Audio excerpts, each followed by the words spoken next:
Hey guys, welcome back. This is Dave Jones. We are at the new Tri-Lake shop. As you guys can see, we got our lift installed. We got a whole bunch of cool stuff going on. We have a lot of projects in the background. Please excuse the mess. We combined 3 shops. We have a bunch of duplicate tools and we've been very busy, but we're really excited to get everything up and running, and we're going to kick off this year's DIY series with something a little new, something from our fleet.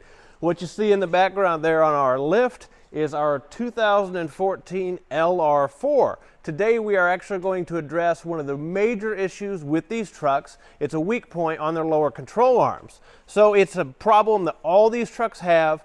When the bushings and lower control arms go bad, it causes a clunking noise, causes a lot of problems, some steering wandering.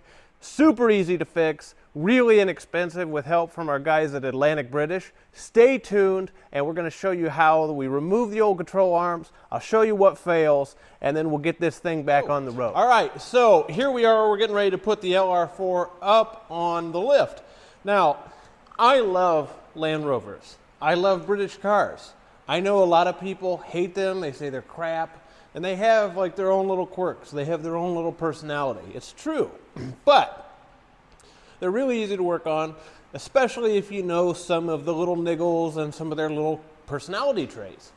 With the LR4 and any of the Land Rover series, the Discovery 3s, anything with air suspension, they are adaptive. So one thing that these trucks like to do is fight you when you try to jack it up, because they are programmed to articulate the suspension anytime the truck hits an obstacle or if it grounds out. They raise or lower the wheels to combat that. In this instance, right now, I am attempting to lift the truck onto the lift. The truck sees that some of my wheels are moving around the way that they shouldn't.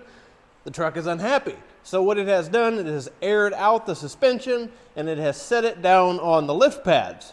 Now, the problem with that is I need to move the lift a little bit to position it. So I'm going to show you guys what we do to avoid having to get in the truck every time, change it, fight it off, and then set the lift again. So there's a little bit of a shortcut. Check this out. Fighting us, I have a small little aluminum floor jack here. I like this guy. It's actually pretty light. It's something we picked up at Harbor Freight, but it works awesome around the shop. So I'm going to put this lift under the frame rail, and I'm going to lift up the suspension of the truck just a bit so I can move the lift. Now you want to be careful when jacking up on the driver's side of these trucks, because right around under this passenger door is where the compressor and the air dryer for the air suspension lives. If you haphazardly throw the jack under there and start lifting up, hi Peanut. If you haphazardly start lifting up the truck, you'll put a jack right through that compressor. Trust me, you do not want to do that. Those things are really expensive, so do be careful. All right. So we're going to lift it up just enough to take pressure off of the lift, and all we got to do is make a really small adjustment.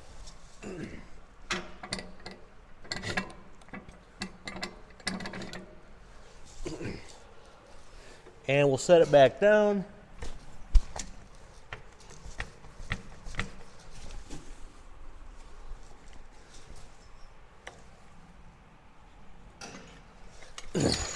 And we're good. We're going to check the other posts, and then we'll put this thing. You can see our mascots here. I have company in the shop today.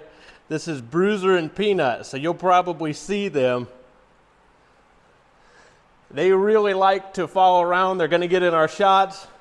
You're going to see them in a lot of our videos. So that is Bruiser and Peanut. Those are the Tri-Lakes mascots.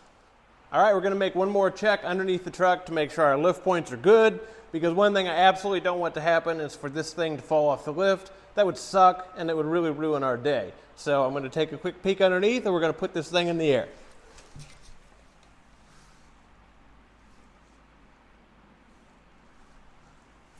All right, we actually look really good on the truck, so I think we're good to go. I'm going to give it a quick rock. We'll give it a push. Some movement is expected. Like all structural things, you want to see a little bit of flex. That means it's not going to crack and break, which is great. So we're going to go ahead and put this thing up.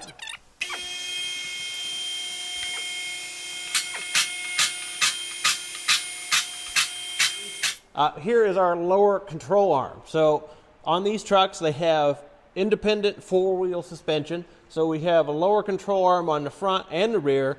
And the problem on these trucks is the lower control arm bushings, which is here in the back.